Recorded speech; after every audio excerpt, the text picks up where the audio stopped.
भारत और चीन दोनों ही पूरे विश्व की महान शक्तियां हैं, चाहे वो 1962 हो या 2023। भारत और चीन के बीच में सीमा विवाद से लेकर हर तरह के विवाद सामने आते रहे हैं। हद तो तब हो गई जब डोकलाम में चीन के सैनिकों ने घुसपैठ की और डोकलाम को चीनी अपना हिस्सा बताने लगे, जिसके बाद से ही दोनों देशों की सेनाओं के बीच झड़प भी हुई, जिसको लेकर युद्ध जैसे हालात पैदा हो गए और भारत चीन की सैन्य झड़प ने पूरे दुनिया को चिंता में डाल दिया था। भारत CPEC को लेकर पहले ही अपना ऐतराज जता चुका है। चीन सिस्टम ऑफ पल्स प्रोजेक्ट के जरिए भारत को उसकी सीमा के भीतर चारों ओर से घेरने की कोशिश कर रहा है। अब ये सब देखने के बाद से सवाल ये उठता है कि क्या भारत अब भी वही 1962 का भारत है जिसे चीन ने बुरी तरीके से हरा दिया था, या अब भारत बदल गया है जिसे देखकर चीन भारत के साथ युद्ध के बारे में सोचने से भी घबरा जाएगा। आइए देखते हैं कि कौन किस पर भारी पड़ेगा।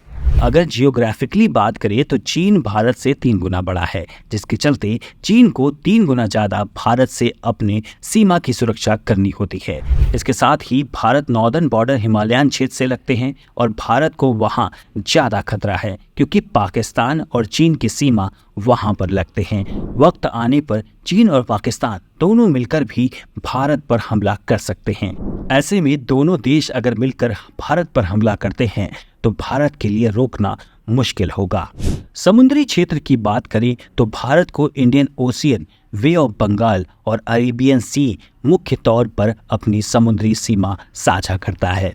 एक बात चीन और भारत को लेकर जिसे अक्सर लोग ध्यान नहीं देते, भारत का सीमा विवाद जहां पाकिस्तान और चीन के साथ है, तो वहीं चीन का सीमा विवाद 17 देशों के साथ है। चीन के खिलाफ भारत समेत ताइवान, जापान, वियतनाम, दक्षिण कोरिया ऐसे देश हैं जिनके साथ चीन के गंभीर सीमा विवाद हैं। लगातार चीन दूसरे देशों की सीमाओं में घुसकर उसे अपना बताता है। किस देश की सेना कितनी ताकतवर? ग्लोबल फायर पावर इंडेक्स के अनुसार चीन सैन्य ताकत में जहां तीसरे स्थान पर है, वहीं भारत सैन्य ताकत में चौथे स्थान पर है। वहीं पहले स्थान पर अमेरिका और दूसरे स्थान पर रूस। एयरक्राफ्ट की बात करें तो चीन के पास कुल 3284 एयरक्राफ्ट हैं, तो वहीं भारत के पास 2210 एयरक्राफ्ट हैं। अगर एक्टिव जवान की बात करें तो चीन के पास 2,185,000 एक्टिव जवान हैं, वहीं भारत के पास 1,455,550 एक्टिव जवान हैं।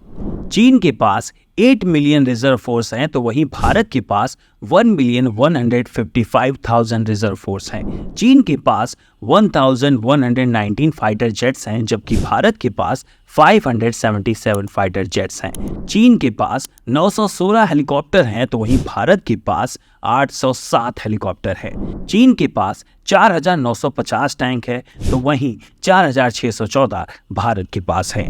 नौसेना चीन के पास 730 है, तो वहीं भारत के पास 295 है।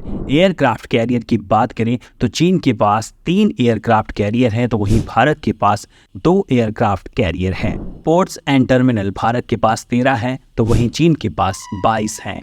एक कड़वी सच्चाई ये है कि दोनों देश पूरे विश्व के 2 चमकते हुए देश हैं और इन्हीं दोनों देश की अर्थव्यवस्था पर पूरी दुनिया टिकी है। ऐसे में दोनों देशों के बीच युद्ध ना हो, इसलिए पूरी दुनिया भारत और चीन के बीच युद्ध होने से रोकने के लिए एड़ी चोटी का जोर लगा देते हैं। हालांकि युद्ध जहां किसी भी तरीके से विकल्प नहीं है, तो वहीं भारत डिप्लोमेटिक तरीके से चीन को हर मोर्चे पर घेरने की कोशिश करेगा और अगर भारत इसमें कामयाब हुआ तो ये भारत की सबसे बड़ी जीत होगी। तो चलिए दोस्तों, उम्मीद करते हैं आपको हमारा ये वीडियो पसंद आया होगा। अगर वीडियो पसंद आया तो हमारा ये चैनल अभी के अभी सब्सक्राइब करिएगा, साथ ही साथ बेल आइकन दबाना बिल्कुल ना भूलिएगा। तो चलिए दोस्तों, आपसे अलविदा लेते हैं, मिलेंगे एक नए वीडियो में नए टॉपिक के साथ। तब तक के लिए जय हिंद, जय भारत।